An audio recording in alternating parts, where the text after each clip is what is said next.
There's no cute animal. It's a different color scheme. It's really going to have a totally different appeal. And I think they're throwing the baby out of the bathwater here, and they're losing ultimately a lot of credibility that Twitter has built up over the last, 10, 15 years.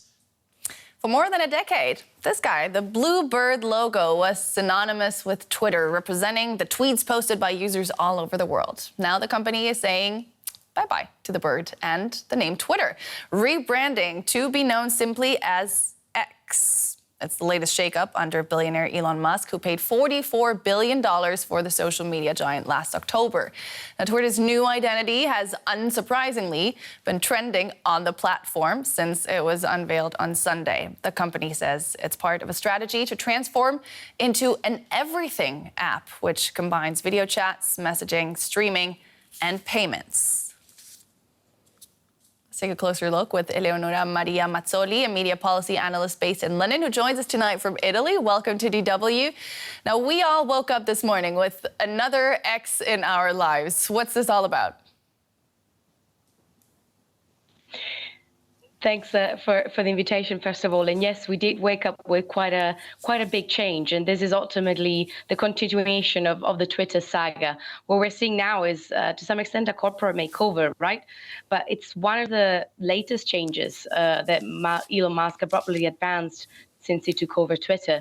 And I think what it is all about, it is an effort, and I think it could be framed within the multiple efforts that Elon Musk has tried to address the economic, political, and financial difficulty that the company has been having, as well as the rise of new competitors. I think we could frame this complete makeover and rebranding with the attempts that they've been doing to revamp the platforms to address, just on one hand, competition of new entries in the marketplace, such as Threads, which is a newly launched app by Meta, which closely resembles Twitter, what used to be Twitter, but also the ongoing financial issues that the company has been facing. And they tried a lot, and I think this rebranding seems to be almost the last resource for the company, combined with potentially a rather aggressive expansion strategy in other sector. But Twitter is one of the most established brands in the social media universe. Why kill it? Why not rebrand in a different fashion? Why did they go down this path? It's a big question, right? I'm not in the head of the CEO or Elon Musk, but certainly I think this is part of a bigger and broader plan.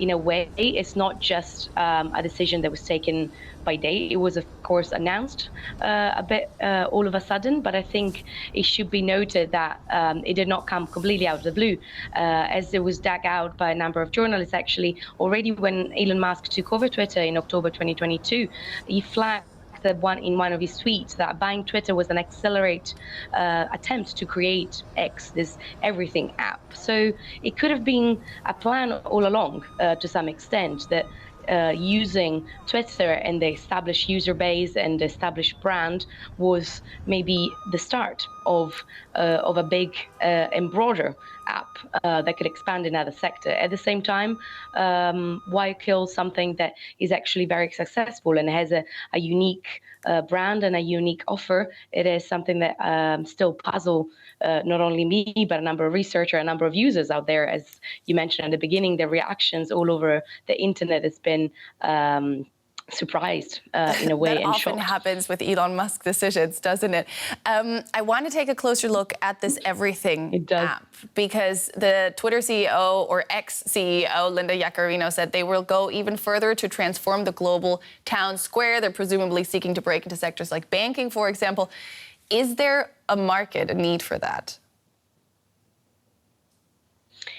I think that's a very good question. And Linda Yaccarino, as you mentioned, when they announced the launch of X, tried to sort of flag and mention where this new everything app might go. And it might go into sort of audio, video, messaging, payment and banking. And this idea of the town square, I think, has very much evolved from what Twitter used to be, the public square, into more of a global marketplace for everything. Whether there is a market or a need for it, I think it's questionable to some extent. Certainly, we are now living in a world of apps. Mobile applications are part of our lives or our society, so they have a great influence on what we do, how we behave, the services and product that we offer. So strategically, from a business perspective, I think there is certainly an interesting space to explore, but there are also a number of concerns. And it's also something not completely new, right? It has been tested in a very different space in a different country, but I don't know whether users actually need another app for everything. We could question that as a decision. We have to leave it there, but I do want to tell our viewers that, of course, that example that you were citing is WeChat in China, which is widely used by the Chinese government to spy on its citizens. That was Eleonora Maria Mazzoli. Thank you so much.